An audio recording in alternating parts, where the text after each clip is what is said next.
Bismillahirrahmanirrahim. Assalamualaikum warahmatullahi wabarakatuh.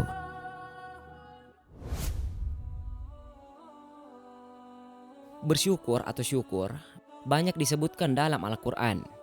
Sebagai muslim, kita diperintahkan untuk pandai bersyukur atas semua karunia dan nikmat yang telah Allah Ta'ala berikan.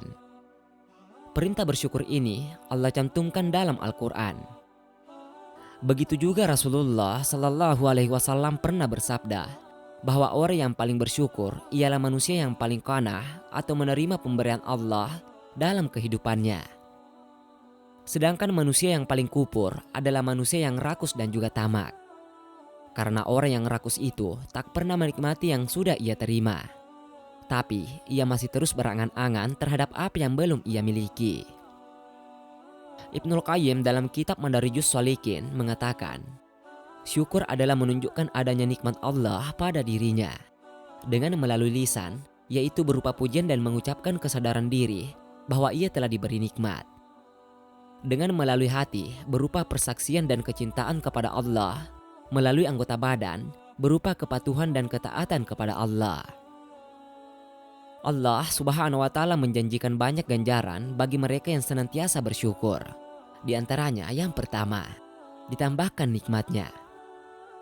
Allah Subhanahu wa Ta'ala berfirman, dan ingatlah juga, tatkala Tuhanmu memaklumkan, sesungguhnya jika kamu bersyukur, pasti kami akan menambah nikmat kepadamu. Dan jika kamu mengingkari nikmatku, maka sesungguhnya azabku sangat pedih. Quran Surah Ibrahim ayat 7.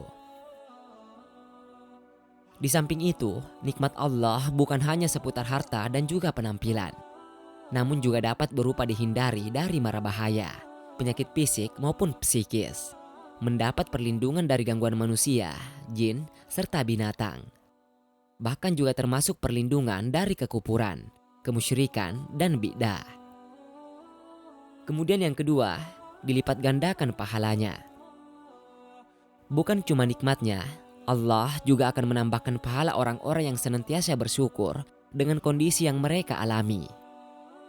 Dari Abu Hurairah radhiyallahu anhu, ia berkata bahwa Rasulullah bersabda, orang yang menyantap makanan dengan rasa syukur, maka dia diberi pahala. Seperti orang yang berpuasa menjaga dirinya. Orang yang sehat yang mensyukuri kesehatannya, maka dia diberi pahala. Orang yang menanggung penderitaan jasmaninya dengan sabar, dan orang yang memberikan dengan rasa syukur, maka dia mendapat pahala yang sama dengan orang yang menanggung kerugian dari menjaga diri. Hadis riwayat Abu Hurairah dan Al-Qudai. Kemudian yang ketiga, diampuni dosa-dosanya. Tak hanya ditambahkan nikmatnya, orang-orang yang bersyukur juga akan diampuni dosa-dosanya.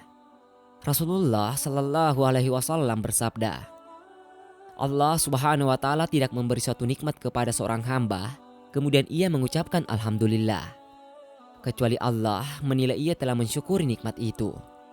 Apabila dia mengucapkan Alhamdulillah yang kedua, maka Allah Subhanahu wa Ta'ala akan memberikan pahala yang baru lagi.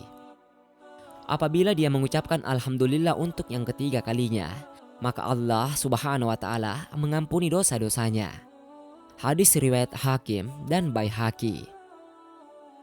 Kemudian yang keempat, disayang oleh Allah.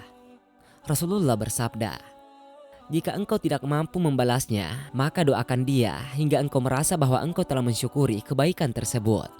Karena sesungguhnya Allah Subhanahu wa Ta'ala sangat cinta kepada orang-orang yang bersyukur.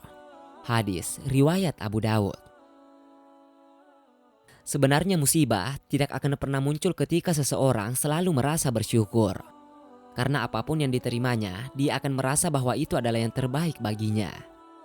Sehingga ia bersyukur atasnya. Hal ini ditegaskan dalam firman Allah Subhanahu wa Ta'ala. Hal ini ditegaskan dalam firman Allah Ta'ala. Mengapa Allah akan menyiksamu jika kamu bersyukur dan beriman, dan Allah adalah maha mensyukuri lagi maha mengetahui. Quran Surah An-Nisa ayat 147.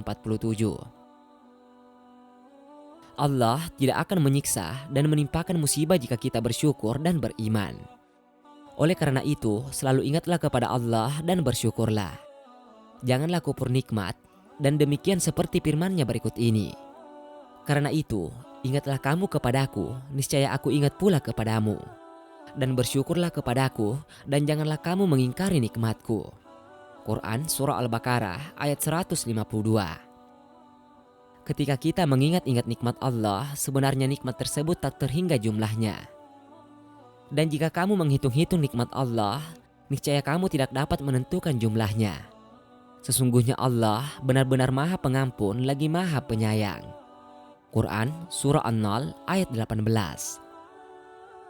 Dengan demikian, meskipun sulit, hendaknya kita selalu berusaha bersyukur dengan kondisi yang ditakdirkan kepada kita. Ketahuilah bahwa nikmat Allah sesungguhnya banyak dan tidak terhitung jumlahnya. Jangan sampai banyaknya nikmat tersebut kita jadi menganggap enteng dan berakhir kupur. Selain itu, senantiasa bersyukur dan berterima kasih kepada Allah atas limpahan nikmat Allah, walaupun cobaan datang dan rintangan menghadang, adalah merupakan sifat para nabi dan rasul Allah yang mulia. Allah Ta'ala berfirman tentang Nabi Nuh alaihissalam, yang artinya, yaitu anak cucu dari orang-orang yang kami bawa bersama-sama Nuh. Sesungguhnya Nuh adalah hamba yang banyak bersyukur. Quran Surah Al-Isra ayat 3. Sesungguhnya Ibrahim adalah seorang imam yang dapat dijadikan teladang lagi patuh kepada Allah dan juga hanif. Dan sekali-kali bukanlah dia termasuk orang-orang yang musyrik. Dan ia senantiasa mensyukuri nikmat-nikmat Allah. Allah telah memilihnya dan menunjukinya kepada jalan yang lurus. Quran Surah An-Nahl ayat 120 hingga 121. Wallahu a'lam.